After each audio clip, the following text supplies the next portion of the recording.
sunflower seed rods, for instance. But again, I'm not seeing anything, and I mean anything, pink. And I'm definitely in the watershed area that would get us out onto that pasture, which has been sprayed multiple times. It had been sprayed religiously 2 times a year for 3 years, and then last year, I will admit I did miss a spray. My daughter was not well, and I remember spraying it at this time, and she came in and she wasn't feeling well with one of her headaches, and from this point on, I'm running her around doctors and driving her to work, and trying to figure out what the heck is wrong with her. And then of course she passes away, and I missed this last January, February time for spraying. But where I had been so thorough with the spraying, and he does not leave, he is a very old horse.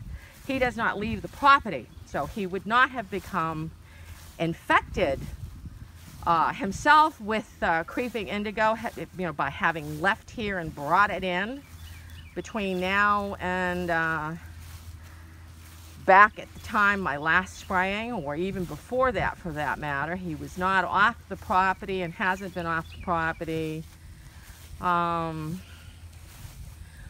about 2 years now. I had a visit down to the chiropractor veterinarian down on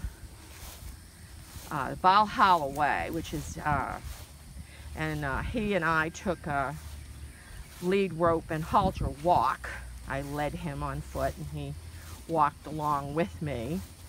And up along the Evanses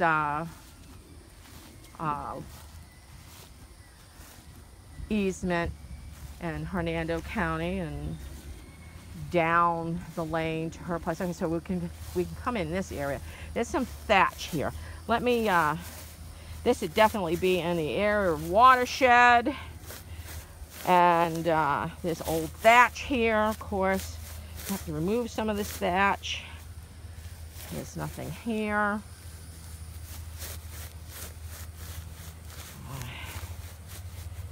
There's nothing here. Oh, this would be a great spot, but I think this is underneath the tractor when I park it here.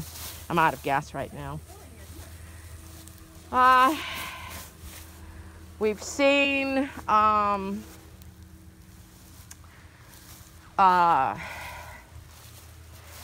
pink flowers here. We've seen indigo growing in the area of ditches. We used to park our truck here. I haven't parked the truck here for about 6 months, and that's an indigo there, but it is definitely not creeping. And no pink flowers. This is another indigo, but this is not a creeping. It's a regular. And that's another one with the white flower. Okay, so in the process of, we'll walk this area. Now I have some things here.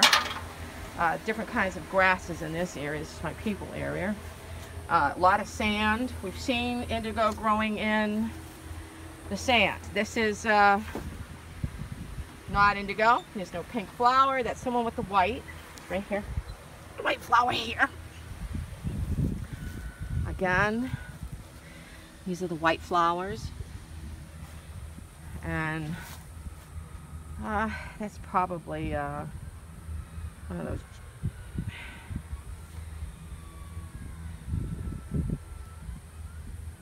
vines of some kind. And this one here, I think the hummingbirds bring this in. He doesn't eat these. A lot of dirt. There's dirt. This is watershed area in here for sure.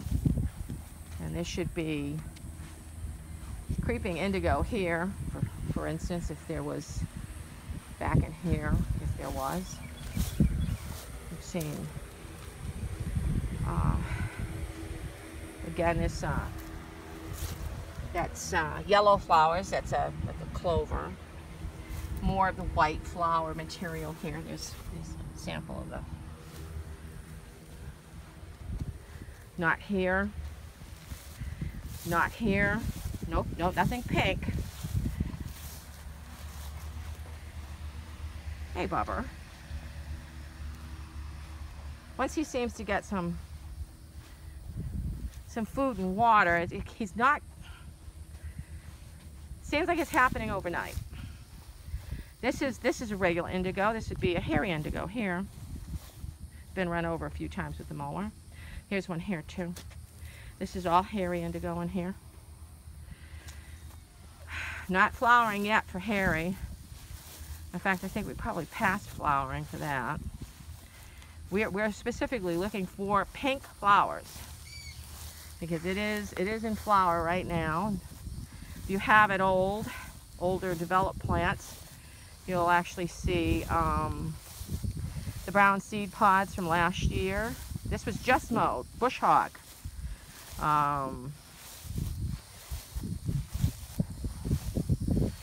And this is the watershed area here in the pasture. It hits that area there, and it comes down into the trough of the land. I like to keep it this way. It kind of helps me stop anything that comes in from up above, because like I said, when a horse has been grazing and it's ridden and it drops its bowel, then the seed comes out with it, because the horse's digestive system isn't really great, and it would, hey Bubber, it would spread with water, down, of course, with gravity, if it's going to come, or definitely grow right where it's laid. And this is my first line of defense. I walk this just about every day. Got the chickens there.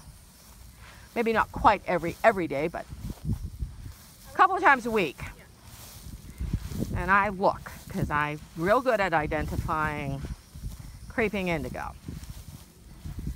And this is a heavy grazed area that he likes. This is a little bit above the watershed, but I think he lays down here too. He's got a little hole dug right here. We'll move in through where the watershed is again. This is an indigo, but this is not in flower, and it's not creeping. It's a regular indigo. Here's some here too. Same thing. In fact, this one's very big. This is a full-sized hairy indigo. And more of the white flower down here. And so, okay. This is a regular indigo here. And we're going to head back out the people gate. And we're going to walk down the lane because the water would shed there again. Nobody rides on this. This is my private property. And we're going to walk down here because, of course, this is downhill. The grade goes down, and there are opportunities for watershed to hit there, though it is slightly uphill. But if it were to seed here and creep along like it does, here's another indigo here. Of course, that's not creeping.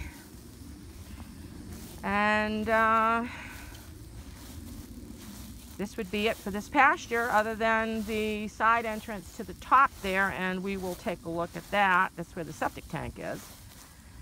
So if we have any, why don't we start panning out a little bit here. I'll walk back some.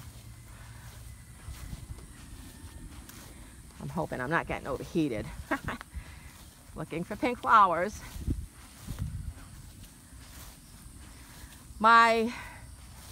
neighbors and I are embroiled in a bit of a dispute over an ingress-egress that they have claimed is this. Now, this is a slight upgrade here.